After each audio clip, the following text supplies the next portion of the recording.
আসসালামু আলাইকুম। কেমন আছেন সবাই? আশা করি আল্লাহর রহমতে সবাই খুব ভালো আছেন। আমি আজকে আপনাদের সামনে হাজির হলাম খুবই সহজ এবং সাধারণ কিন্তু মজাদার একটা খাবারের রেসিপি। লাউ দিয়ে ডিম রান্নার অনেকেই হয়তোবা খেয়েছেন। যারা এখনও খাননি তারা অবশ্যই একবার হলেও ট্রাই করবেন। আশা করি আজকের এই রেসিপিটি আপনাদের কাছে অনেক ভালো লাগবে। চলে যাচ্ছি রান্নার মূল প্রসেসে। লাউ দিয়ে ডিম রান্না করার জন্য এখানে আমি একটা লাউ নিয়েছি। এটাকে আমি ছিলে কেটে ধুয়ে পরিষ্কার করে নেব। দেখুন এখানে আমি লাউটি এই যে কেটে নিয়েছি এভাবে। আপনারা চাইলে কিন্তু এটাকে কিউব করেও কেটে নিতে পারেন। লাউটা কাটা হয়ে গেল আর এদিকে কিন্তু আমি আগে থেকে ডিম সিদ্ধ করে রেখেছিলাম। এখন এই ডিমগুলো আমি তেলে ভেজে নেব। সিদ্ধ ডিমগুলোকে আমি তেলে ভেজানোর জন্য এখানে আমি একটা চুলায় হাঁড়ি দিয়েছি।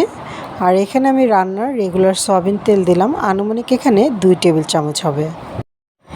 ডিমটা তেলে ভাজার জন্য বা কষানোর জন্য অবশ্যই কিন্তু এই তেলটাকে খুব ভালোভাবে গরম করে নিতে হবে। তেলটা যখন মোটামুটি ভালোভাবে গরম হয়ে আসবে তখন আমি এর মধ্যে দিয়ে দিচ্ছি সামান্য পরিমাণ হলুদের গুঁড়া। এতে করে গরম তেলের মধ্যে যখন ডিমটা দেওয়া হবে তখন কিন্তু তেলটার গায়ের মধ্যে ছিটে আসবে না। তেলটা খুব ভালোভাবে গরম হয়ে এসছে। এখন আমি একটা একটা করে ডিম এর মধ্যে দিয়ে দিচ্ছি। ডিমগুলো গরম তেলে দেওয়ার সাথে সাথেই কিন্তু এগুলো উল্টে দেওয়ার কোনোই দরকার নেই, তাহলে কিন্তু নিচ থেকে লেগে যাবে আর ডিমগুলো ছিঁড়ে ছিঁড়ে উঠে আসবে। এই জন্য এক পাশটা ভালোভাবে হওয়ার পরে আমরা এটাকে উল্টে পাল্টে দেব। মুরগির ডিমগুলো ভালোভাবে কষানো হয়ে গেল, দেখতেই পাচ্ছেন। এখন আমি এগুলোকে তুলে নিচ্ছি। ডিমগুলো কষানো হয়ে গেলে এই একই তেলের মধ্যে আমি এখন লাউ কষিয়ে নেব। এই জন্য এখন আমি এর মধ্যে দিয়ে দিচ্ছি 2 টেবিল চামচ পরিমাণ বাটা পেঁয়াজ। পেঁয়াজটা যেন পুড়ে না যায় এই জন্য আমি এর মধ্যে সামান্য পরিমাণ পানি দিয়ে দিলাম। দিয়ে দিচ্ছি সামান্য পরিমাণ আদা বাটা। এখানে আমি দারুচিনি দিয়ে দিচ্ছি ছোট করে ভেঙে রাখা 3 পিস। 4 পিস দিয়ে দিচ্ছি ছোট এলাচ।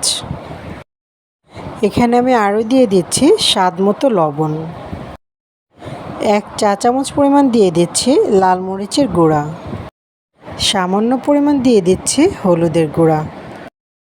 সবগুলো উপকরণ দেওয়া হয়ে গেলে এখন আমি মশলাগুলোকে খুব ভালোভাবে কষিয়ে নেব। আপনারা হয়তো একটা ব্যাপার খেয়াল করেছেন, আমি কিন্তু এখানে কোনো প্রকার রসুন ব্যবহার করিনি, কাটা বা বাটা। অনেকেই আছেন যারা লাউয়ের মধ্যে রসুন বাটাটা পছন্দ করেন না, এতে করে লাউয়ের যে স্বাদ সেটা কিন্তু একটু কমে যায়। আর ডিম রান্নার সময় অবশ্যই কিন্তু গরম মশলা ব্যবহার করবেন। এতে করে ডিমের মধ্যে যদি কোনো গন্ধ থেকে থাকে আষ্টে বা কোনো রকম গন্ধ, সেই গন্ধটা কিন্তু আর থাকবে না। মশলাগুলো আমি ভালোভাবে কষিয়ে নিয়েছি। এখন আমি এর মধ্যে আগে থেকে কেটে রাখা লাউগুলো দিয়ে দিচ্ছি। এখন এই লাউগুলোকে আমি ভালোভাবে নেড়ে চেড়ে মশলার সাথে মিক্সড করে নিচ্ছি। মশলার সাথে লাউগুলো মেশানো হয়ে গেলে একটা ঢাকনা দিয়ে আমি এখন ঢেকে দেব। লাউটা ভালোভাবে কষানো হয়ে গেলে এর মধ্যে আমি পানি দিয়ে ঝোল দিয়ে দিব এবং ঝোলটা মোটামুটি শুকিয়ে আসলে আমি এর মধ্যে আগে থেকে ভেজে রাখা ডিমগুলো দিয়ে দিব। আমি এখন ঢাকনাটা খুলে তরকারিটা দেখে নিচ্ছি কোন পর্যায়ে আছে।